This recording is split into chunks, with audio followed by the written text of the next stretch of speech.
Alright, so I have finished the main set of books for the Witcher series. I haven't read Seasons of Storm or Season of Storms. I don't really know what it's called, but I'm going to read it one day. But it's not part of the main set, and it's going to be like 4 or 5 months before I do that, so I wanted to get my thoughts out there now.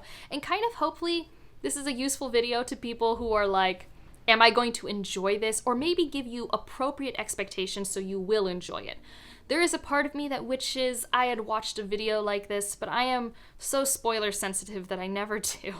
But if I had known what I was getting into for the novel set, maybe I would have liked it more because I would have framed my expectations differently.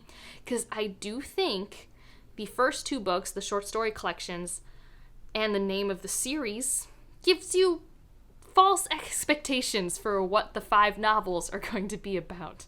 And I'll kind of get into that. But in general, this was a very mixed bag series for me. I'm not going to really talk about my negative emotions too much. I mean, I'm going to point out things that I didn't think worked for me, but they might work for you. This is a series that is not a one-size-fits-all for everyone.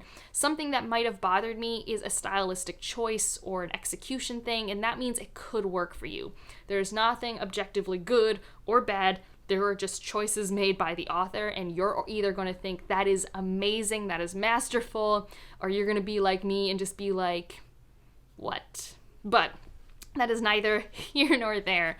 I first want to talk about the things that I did like. I do want to talk about the positives and why I read this series. And the first one is Geralt, the Witcher of the series. Geralt of Rivia is one of my favorite monster hunters. I have always been a sucker for the very fight-oriented protagonist who really doesn't love themselves. Like, I don't know, kind of reminds me of Xena Warrior Princess. I love a character who's kind of down about himself, but has like really charismatic friends who like help him out, and they have monster of the week type things going on. It's one of my favorite things. I really like that. And when you read The Witcher, like the first 2 books, which I know it's confusing that there are the 2 short story collections and the novels, but like just read it in publication order. Like the prequels are not like, they weren't published later. You need to read those first. They have importance for the plot. And also, there are times when I was reading the novels and I'm like, are these also short story collections? Because I think that's just how he structures his books. But regardless, you read those first 2 short story collections, they're great. He's doing monster stuff. He's awesome. His friends are awesome. He's amazing. There's a reason why there's a show and a video game. Geralt of Rivia is a fun protagonist to follow. He is both very rugged and sarcastic and witty and learned. He is great. I love Geralt. And I love, and it happens throughout, but especially in the short stories, that there are light fairy tale retellings, but it's very different and very twisty. And I loved it. That is super cool. How we have familiar fantasy and familiar fairy tales throughout the series, but with kind of a twisted view on it. And I enjoyed that. I enjoyed seeing certain supernatural creatures in a different light. That's another thing I think that this series does really well. So I really liked the short story collections. Those are my favorite parts. They have the things that I love the most. They introduced me to a character I'm like, oh, I'm going to really like this character. And then the novels happen.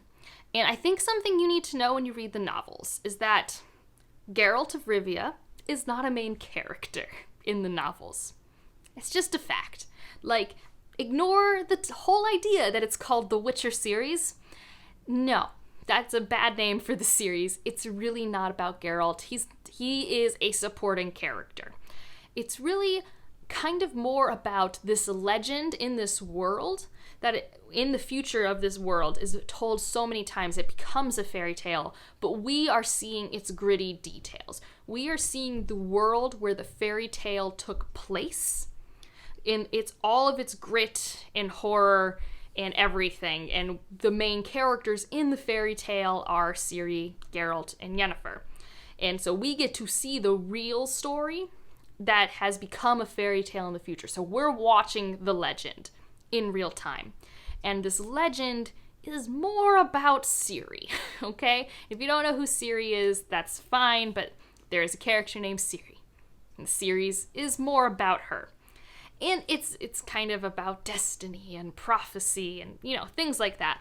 But you just need to know that going in. Like, if you really like the short story collections because they were kind of monster of the week, or because you got to be in the head of Geralt and he was so cool, you're going to need to let that go if you go into the novels, because it's just not going to be there as often as you will want it to be, and you will just get upset. That's what happened to me. Don't be me. You're just gonna have to let it go.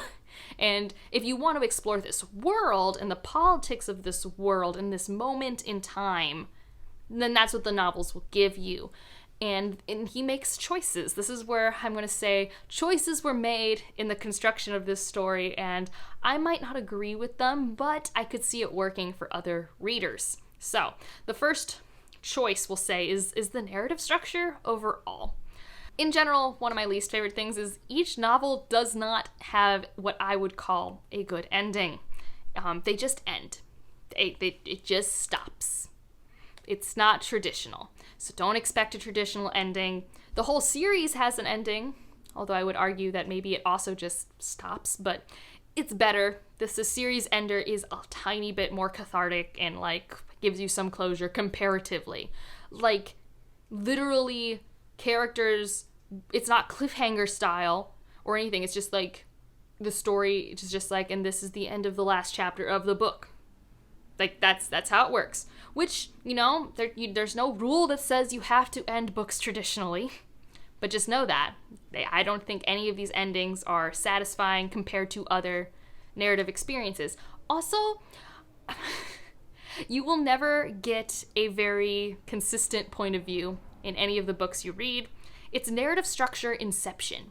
You will have a narrative perspective talking about a narrative perspective, so then you're with them, and they're going to talk about a narrative perspective, and it's like this eggshell. It's like this Russian doll of narrative perspectives, which, if you're listening to the audiobooks, is going to be very difficult, but manageable.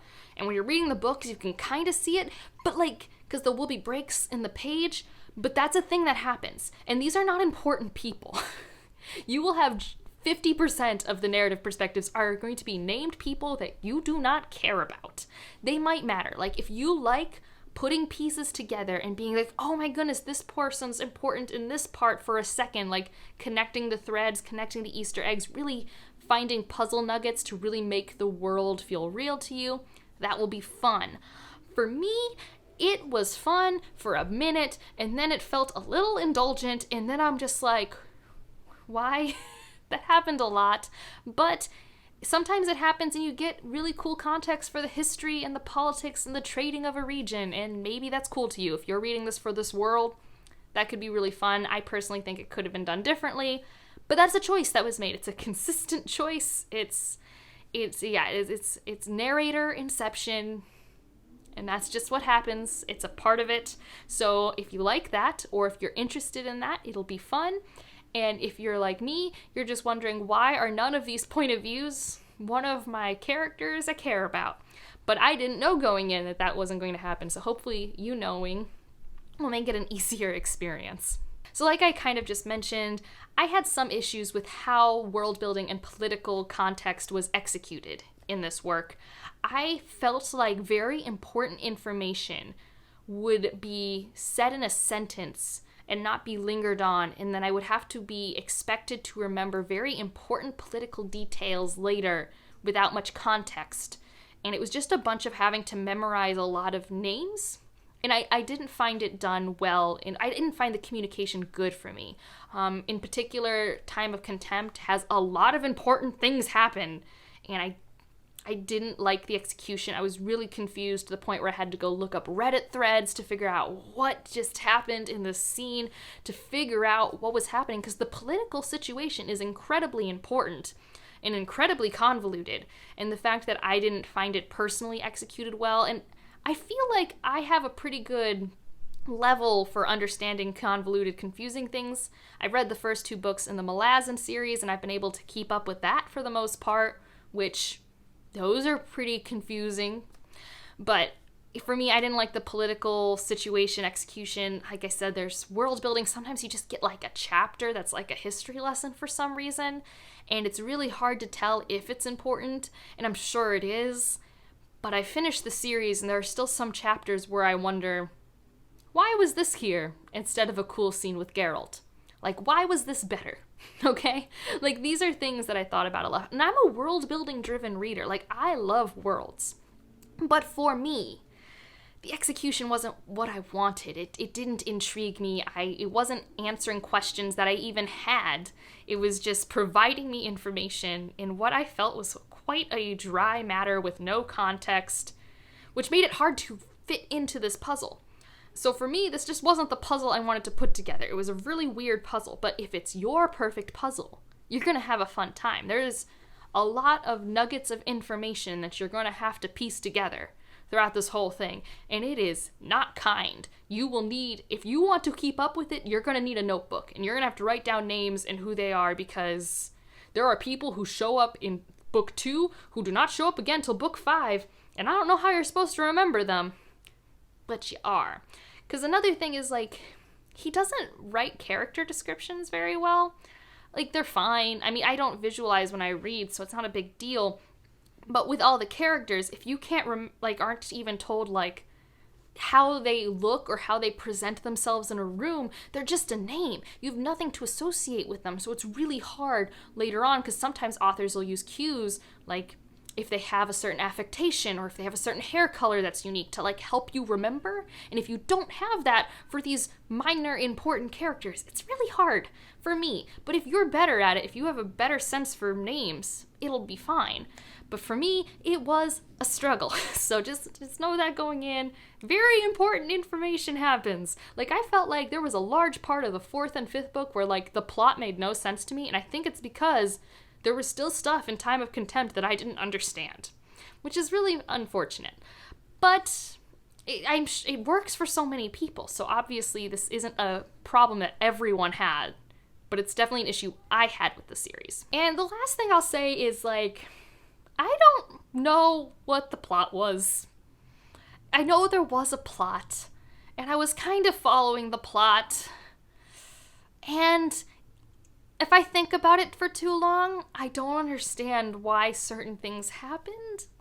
So just know that the plot's a little weird.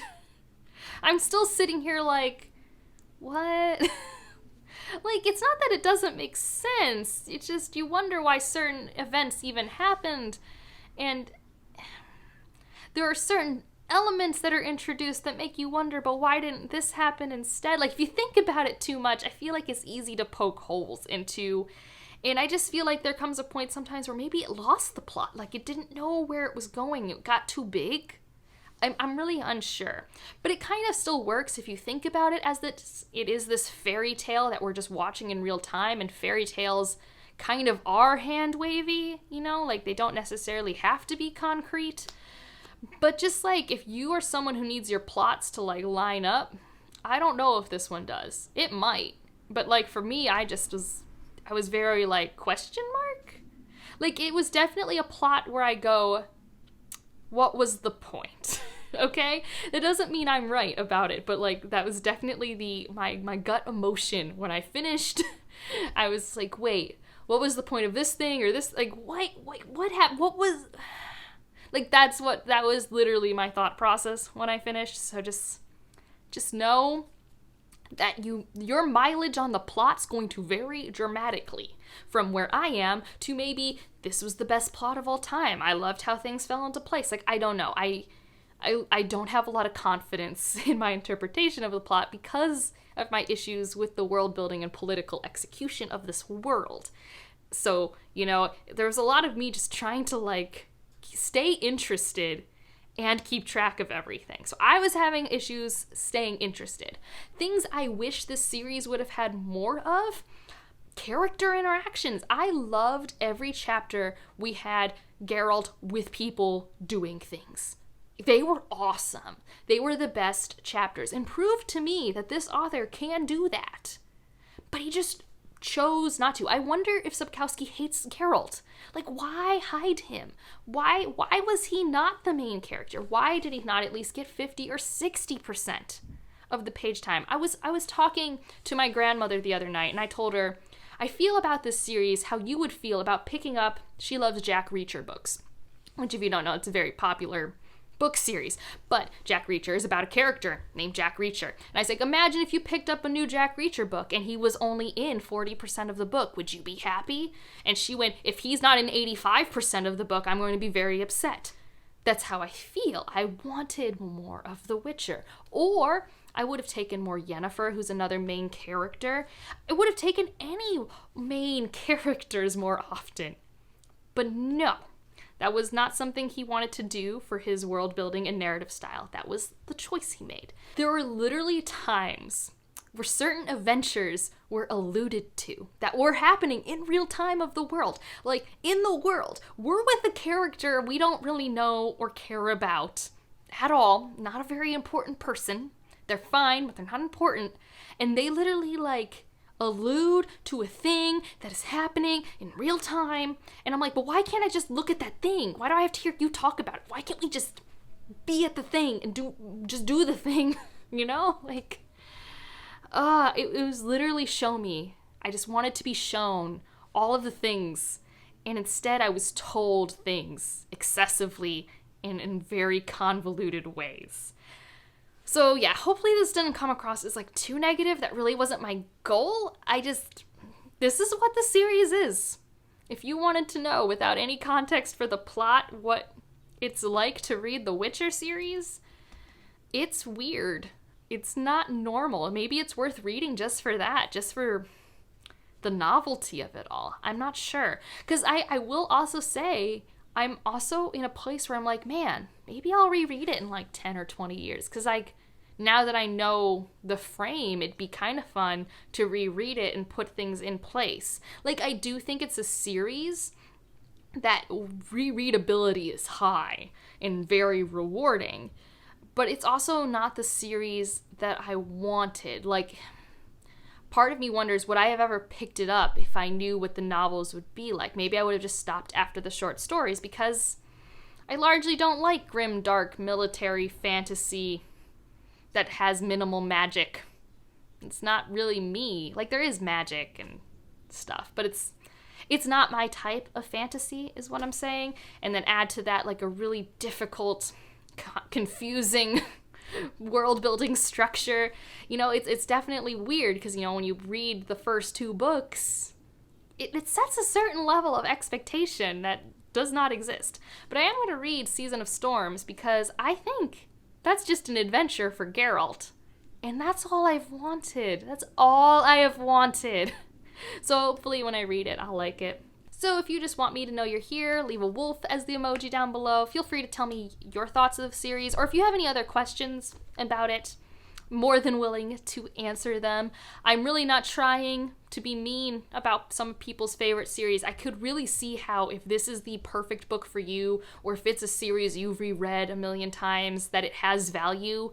Just for me, as like a first-time reader, and it not, like, ending up not being my genre of fantasy after the first two installments, I just had a very jarring experience with it. But that's it for this one. Like if you liked it, subscribe if you want to, and I'll see you in the next one. Bye.